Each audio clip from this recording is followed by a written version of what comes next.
Paris. I lived in France's capital city in the mid-1980s, early in my career as a wine critic. But I wasn't in Paris to taste wine this time. I came to design a wine glass with the prestigious crystal maker LALIQUE, a glass that was as beautiful to look at as it was functional to taste with. I also wanted a glass that would be great to taste both red and white wines. Mark, what do you think? We've spoken over the phone about what I was interested in doing with the tasting glass. It has to be more than just tasting. It has to be more than functional. It has to be beautiful. And that's what LALIQUE really knows. The thing about LALIQUE is this capacity of printing very precise and beautiful decoration on the stem. We have here a few designs of what we've been able to do. I think that when you look at this decoration, it is so precise and so well printed. There's a possibility here to have a beautiful glass, not just a technical glass. You notice that when you touch this stem, you have a great feeling. What we can bring in the experience of drinking wine is the touch, the velvet feeling of the frosted glass, which is a specificity of LALIQUE. In the store, I didn't realize, but a lot of these glasses from the 30s already have a wine connection. And I think with that sort of texture, it's going to enhance the way you taste wine. It's going to bring more to it. It's sort of going to arouse your senses to actually taste better. You want to touch. You want to have this senses coming into the you're having all the senses. It's not just smelling, tasting, but you're touching, you're feeling it. And that's what LALIQUE can do. That's what we could try to do, yeah, bring all the senses together. What we can do is have a very smooth curve. If I open it a bit more than on the top and close it, have something nice and round on the bottom, but not too much.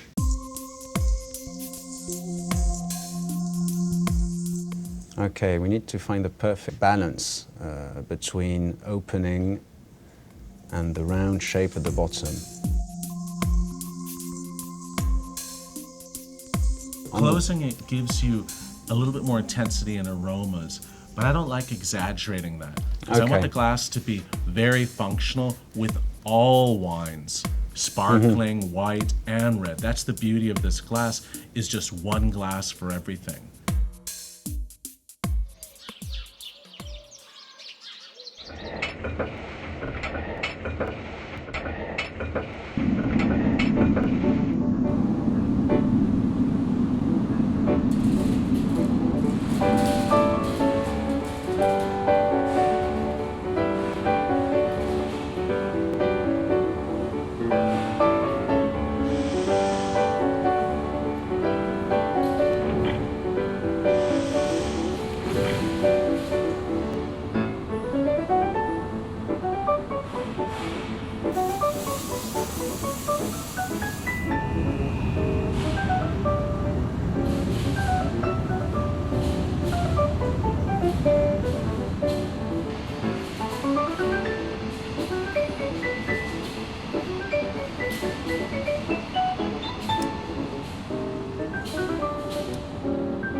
Mark, it's amazing.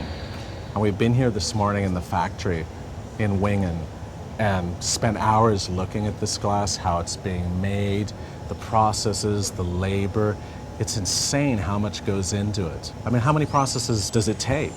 This glass needs up to 15 to 20 people, 20 hands working on it, 4 to 5 days for one production. And here we go.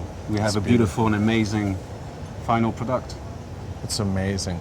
But you know, we got to try it out.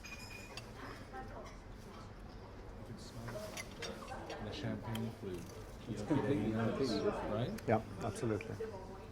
First, we have a beautiful Pinot Gris from Joss Meyer, 2008 Fondation. Then we find a 1962 Chateau Canon from Saint-Emilion. Then we decide to try a Trappé 1966 Chambertin. A lot of glasses pull the wine apart. So when you have an old wine, it actually takes away its life a lot quicker. It's important to maintain that youthfulness, but at the same time, give the complexity and beauty of an old wine. Glass works. Cheers. I'm really happy.